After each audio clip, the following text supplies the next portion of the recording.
ការគេងយល់សប្តិឬក៏សុបិនអាចឆ្លុះបញ្ចាំងប្រាប់យើងអំពីបញ្ហាសុខភាពផ្លូវចិត្តនៅខាងក្នុងខ្លួនរបស់យើងបានខ្ញុំជឿថាមនុស្សគ្រប់គ្នាសុទ្ធតែធ្លាប់គេងយល់សប្តិខ្ញុំឧទាហរណ៍សាមញ្ញថា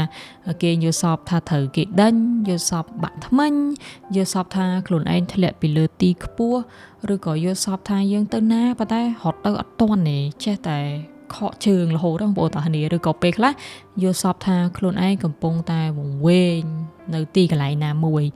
ហើយរាល់ពេលដែលយើងគេងយល់សប្តិហើយគ្របពីគេងមកគឺថ្ងៃហ្នឹងយើងមានអារម្មណ៍ថាខ្លួនឯងដកអត់បានគេងអញ្ចឹងហើយពេលខ្លះគឺធ្ងន់ក្បាលខ្លាំងមែនតើឬក៏គ្របពីគេងមកយើងមានអារម្មណ៍ថាផិតភ័យឬក៏លហិតលហើយពេញមួយថ្ងៃហ្នឹងគឺពិបាកនៅក្នុងការបំពេញកិច្ចការងារមែនតើខ្ញុំខ្លួនឯងមួយរយៈមុនក៏មានបញ្ហារឿងការគេងយល់សប្តិហ្នឹងដែរខ្ញុំគិតថាជារឿងធម្មតាប៉ុន្តែនៅពេលដែលទៅស្វែងយល់អំពីសុបិនហ្នឹងបានដឹងថាតាមពិតអាហ្នឹងវាឆ្លុះបញ្ចាំងពីបញ្ហាសុខភាពផ្លូវចិត្តរបស់ខ្ញុំហើយខ្ញុំជឿថា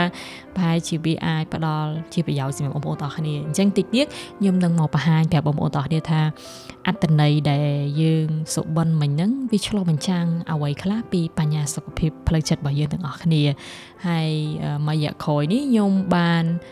តាមដានអំពីដំណេកឬក៏ការគេងរបស់ខ្ញុំដោយការពាក់នាឡិកានៅក្នុងអំឡុងពេលដែលខ្ញុំកំពុងតែគេងហ្នឹងអញ្ចឹងនាឡិកាដែលខ្ញុំកំពុងតែពាក់នេះគឺជានាឡិកាដែលខ្ញុំទទួលបានពីខាង Amazfit ដែល model នេះគឺ Amazfit Active 2ជានាឡិកាឆ្លាតវៃមួយដែលមានតម្លៃសមរម្យត្រឹមតែ$99បងប្អូនទាំងគ្នាប៉ុន្តែសម្រាប់មុខងាររបស់វានៅពេលដែលខ្ញុំសាកល្បងប្រើទៅឃើញថាវាមានច្រើនខ្លាំងមែនតើហើយអ្វីដែលខ្ញុំស្រឡាញ់និងចូលចិត្តពីនាឡិកាមួយហ្នឹងគឺទី1យើងសាកថ្មតែម្ដងអាចប្រើបានរហូតដល់ទៅ10ថ្ងៃហើយមួយទៀតគឺខ្ញុំមើលទៅលើការគេងរបស់ខ្ញុំព្រោះជាទូទៅយើងឮថាគួរតែគេងឲ្យគ្រប់7ទៅ8ម៉ោងអីចឹងប៉ុន្តែយើងក៏មកឮគេនិយាយអំពីគុណភាពនៃការគេងអញ្ចឹងគេង7 8ម៉ោងក៏ពិតមែនក៏ប៉ុន្តែបើសិនជានៅក្នុងអំឡុងពេលដែលយើងគេងហ្នឹងយើងយល់សប្តិច្រើនយើងគេងអត់សូវបានស្កប់ស្កល់បងប្អូនក្រោកមកក៏អត់ស្រឡះនៅក្នុងខ្លួនដែរអញ្ចឹងដំណាក់កាលនៃការគេងវាមាន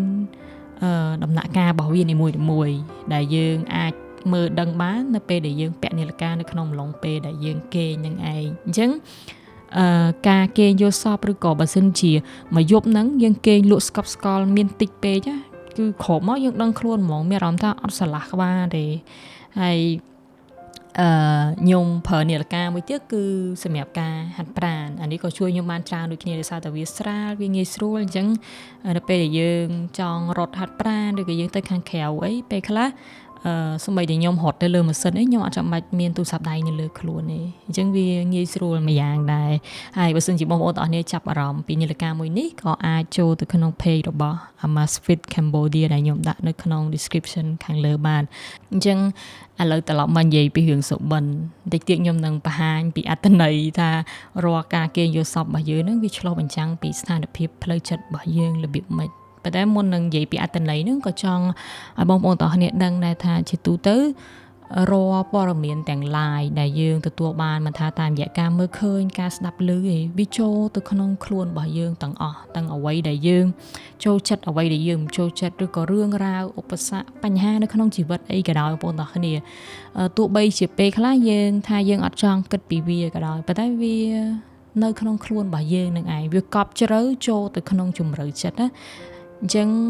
ជួនកាលយើងអត់បានបង្ហាញពីអារម្មណ៍មួយនឹងយើងអត់បានចែករំលែកពីស្ថានភាពផ្លូវចិត្តរបស់យើងទៅខាងក្រៅទេអញ្ចឹងវាអាចលេចចេញនៅក្នុងការយល់សប្តិរបស់យើងនឹងឯងអញ្ចឹងឥឡូវខ្ញុំចែករំលែកពីការយល់សប្តិថាត្រូវបានគេដេញអាហ្នឹងឆ្លុះបញ្ចាំងពីស្ថានភាពផ្លូវចិត្តរបស់យើងមិនបងប្អូនទាំងគ្នាអញ្ចឹងបើសិនជាបងប្អូនទាំងគ្នាអាសាគេយល់សប្តិអញ្ចឹង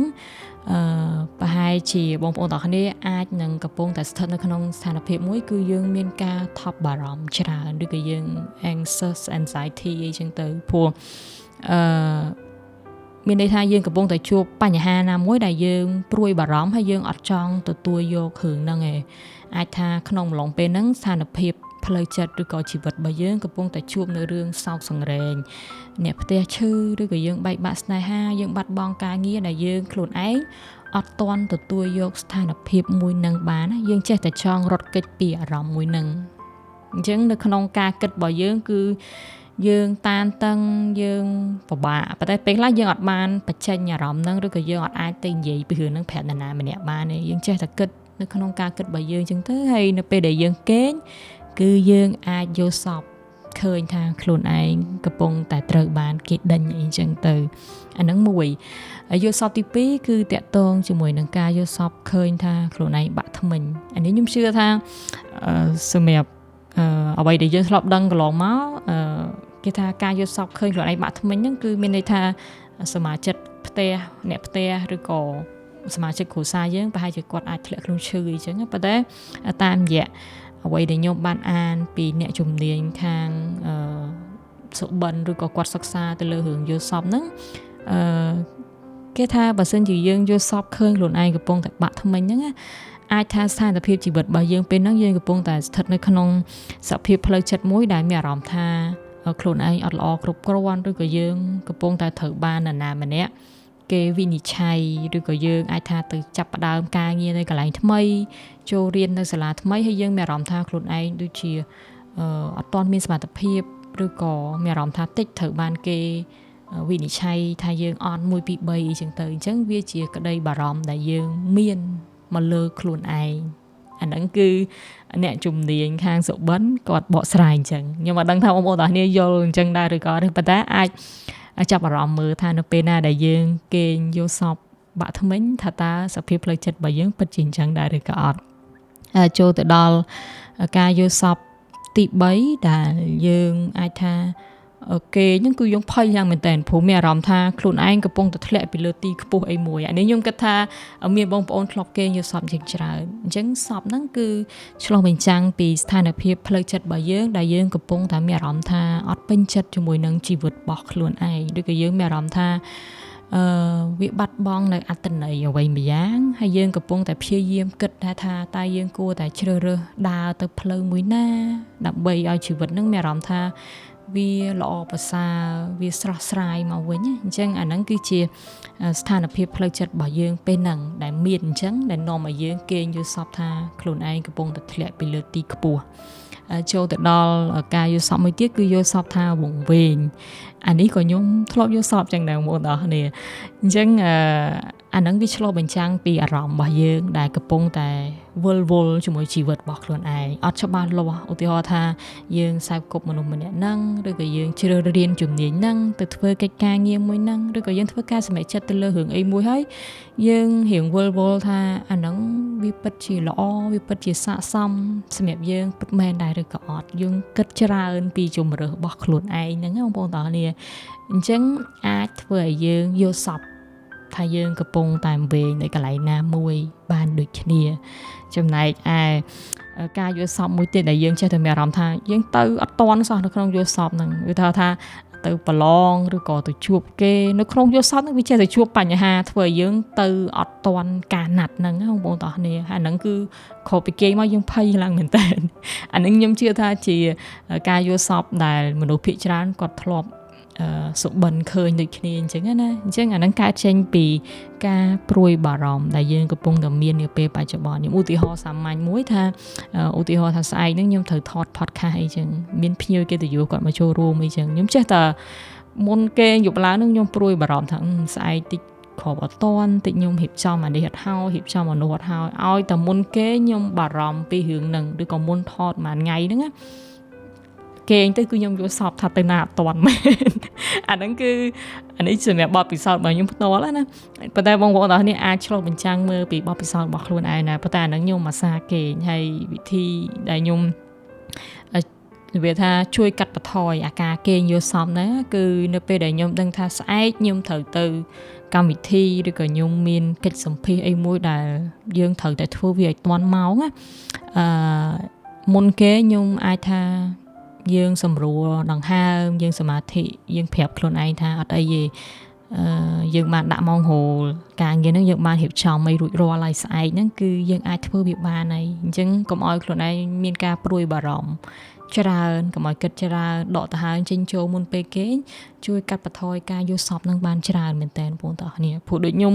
និយាយពីខាងដើមអញ្ចឹងថាអ្វីដែលយើងគិត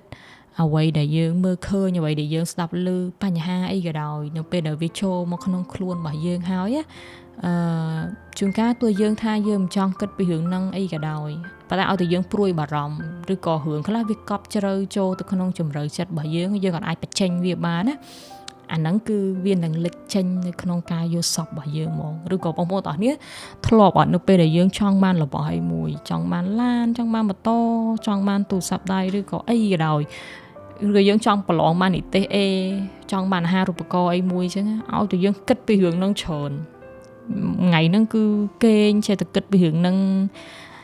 គឺដឹងតែជួនកាលយើងអាចយល់សប្តិថាយើងបានរបស់ហ្នឹងមែនណាព្រោះអារម្មណ៍ការគិតរបស់យើងវានៅដក់ជាប់ក្នុងហ្នឹងហើយវានៅកប់ជ្រៅនៅក្នុងខ្លួនរបស់យើងនឹងឯងអញ្ចឹងវានឹងលេចចេញនៅក្នុងការយល់សប្តិរបស់យើងអញ្ចឹងអានេះជាការយល់សប្តិឬក៏សុបិនទូទៅមួយដែលមនុស្សភាគច្រើនគាត់អាសាយល់សប្តិឃើញហើយវាអាចឆ្លុះបញ្ចាំងពីស្ថានភាពផ្លូវចិត្តនៅខាងក្នុងខ្លួនរបស់គាត់បានអញ្ចឹងបងប្អូនទាំងគ្នាអាចធ្វើការ comment ដូចគ្នាដែរថាបងប្អូនធ្លាប់យល់សប្តិអញ្ចឹងអត់ហើយវាឆ្លុះបញ្ចាំងពីស្ថានភាពផ្លូវចិត្តរបស់យើងឥឡូវហ្នឹងថាតើវាត្រឹមត្រូវដែរឬក៏យ៉ាងណាអញ្ចឹងត្រឡប់មកវិញនេះគឺជាអ្វីដែលខ្ញុំចង់ចែករំលែកទៅកាន់បងប្អូនទាំងគ្នាតាក់ទងអំពីការគេងយល់សប្តិឬក៏សុបិនហើយ